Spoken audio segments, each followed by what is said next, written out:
Hi. Hi, guys.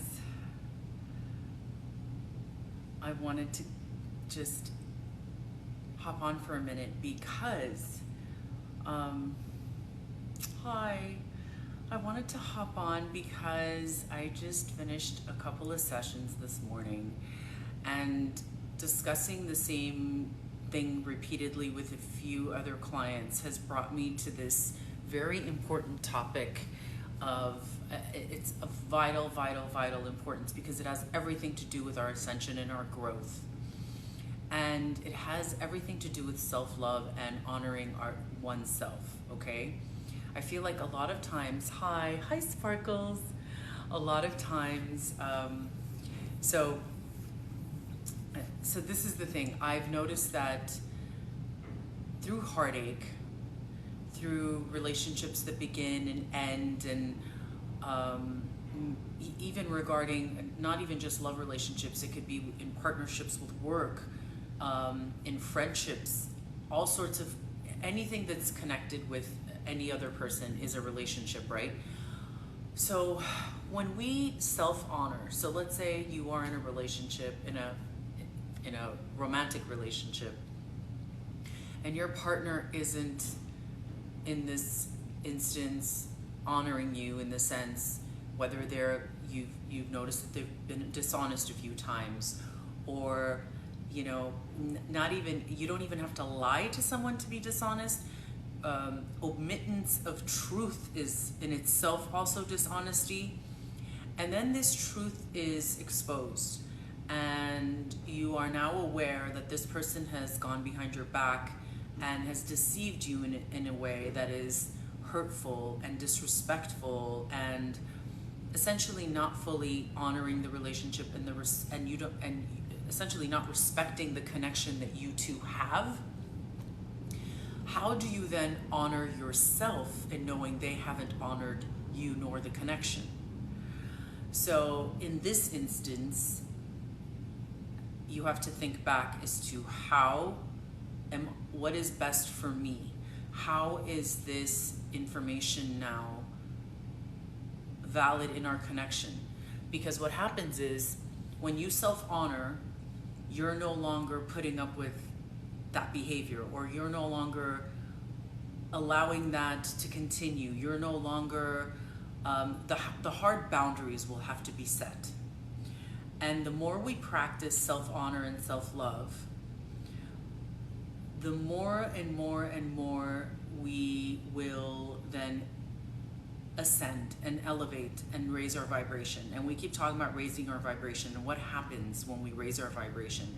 Raising our vibration then continually will draw in the things that we do desire, and those things that are not serving our highest good will literally be sucked out of our lives, including maybe husbands and wives and boyfriends and co-workers and friends and people that are not respecting you at the level at which you deserve. Perfect other example is you have children. I spoke to a single mother earlier today, and being a single mother, having a full-time job, being super responsible, mortgage, payments, trying to have a life, getting to soccer practice here and shopping there, and keeping the house in order. And whether you're a single dad, I'm not excluding one or the other. What's self-honor? She literally asked me, do you think I should join the bowling league? And I was like, absolutely, if that's what you want to do. And what's the self-honor there? Because she has to carve away the time every week to fulfill that desire of hers, which is from this time to that time every week. She's going to make the commitment to herself to join the league, so she goes and meets people and has fun, because that's what's going to make her happy, and that's self-honor. And if that means that within that time every week she has to take away from other things and other people, that's self-honor. And every time you say no to something that everybody expects you to say yes to, but you know very well that is not something that you want to do, that's self-honor. And it could be as simple as you don't want to go out, you just want to stay home and read or watch your show or have a cocktail by the fireplace and do nothing. or go to the gym. And as soon as we understand by little acts of, it doesn't have to be these monumental, grand gestures, just little everyday things, then we understand to practice holding the line, the boundaries of which are okay and not okay. And the more we practice that, the more people in our lives will realize who we are and what we allow in our space. And the manipulation will then be pushed to the side. And the extra pushiness will be pushed to the side. And they will realize the nagging and the continuum of the, it's almost like you expect someone to say no the first time, and then you ask them again, only hoping that, of course, they're going to say yes because they're going to crack. And the third time, they're used to them asking you, 3 times, 4 times, because eventually you cave, right? And that's manipulation. But if you understand that you set those boundaries little by little and you stick to them consistently, the people in your lives will realize that this is a hard no. You have a prediction? Florida Mint Mortgage guy, I'm curious. Shoot. So it's just something that's come up so many times today and even last night, that I'm like, okay, I have to just, put this out there, guys. The only way to ascend and raise our vibration is honoring ourselves. What is the most important thing for you? Oh, thank you. What is the most important thing to you without you hurting others, okay? And by all means, if someone has gone behind your back and you're in a relationship and they're cheating on you, I guarantee you, I don't care what they say, they do not respect you. They do not love you. If they're on their hands and knees begging in that moment, they very openly threw everything that you've connected and everything that you cherished together out the window. And that is something that you have to look into very, very, very, very seriously. And again, some of us have different boundaries, but understand, if you are committed to this, oh, I'm sorry, my phone is like not stopping. If you are committed to yourself and keeping in line to what is the most important thing in your life, which is you come first, then please be reminded, a no is a no. If it's not a hell yes, it's a hell no. And it's very important to understand. There are people in my life that it's a hell no. I will never look back. I will never communicate.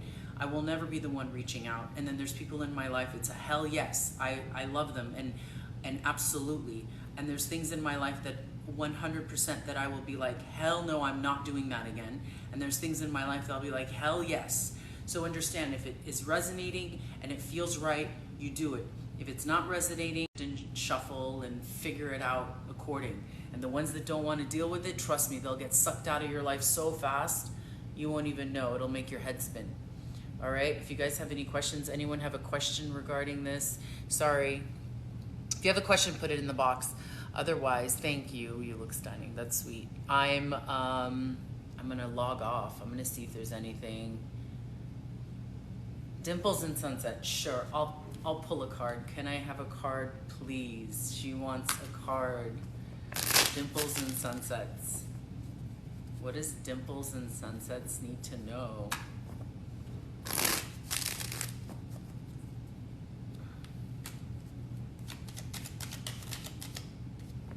Interesting. You came through as the Empress reversed. So something's got you a little upside down. But the fact that you came through as the Empress, it has to do with a man. Come on, girl. He's not even at your level. He's got you all twisted. And he's being sneaky. See, this is not a person honoring you. This is a person not being honest. This is a person kind of trying to being sneaky, which I don't like. So, yep, draw in what you need. You're so capable of being this amazingly empowered woman. You literally are the minor arcana Empress, and this is the actual Empress that came in reverse. So you have the potential of this, and yet you're just energetically giving your power away. So, you know.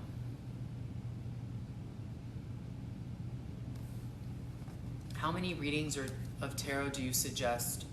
So it's an interesting thing. Clients of mine ask me this all the time. Energy shifts all the time, and every time we make a decision, so you can actually have a reading every day. I mean, really.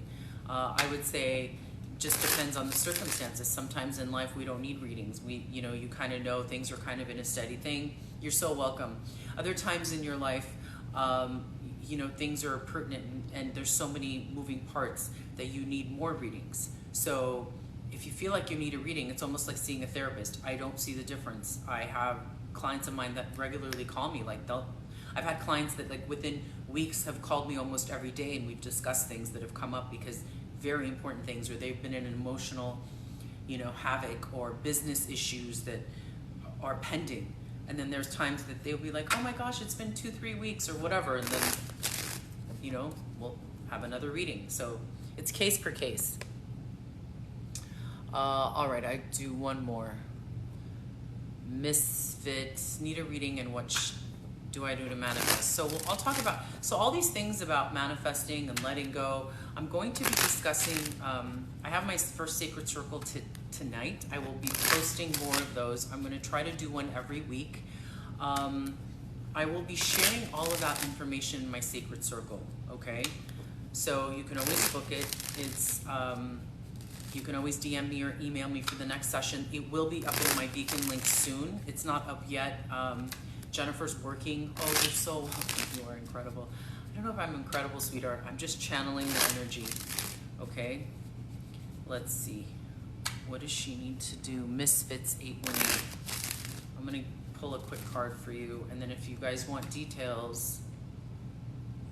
Sorry, I got a call. I keep forgetting to put my phone on. I'm going to pull one card for you. Misfit 818.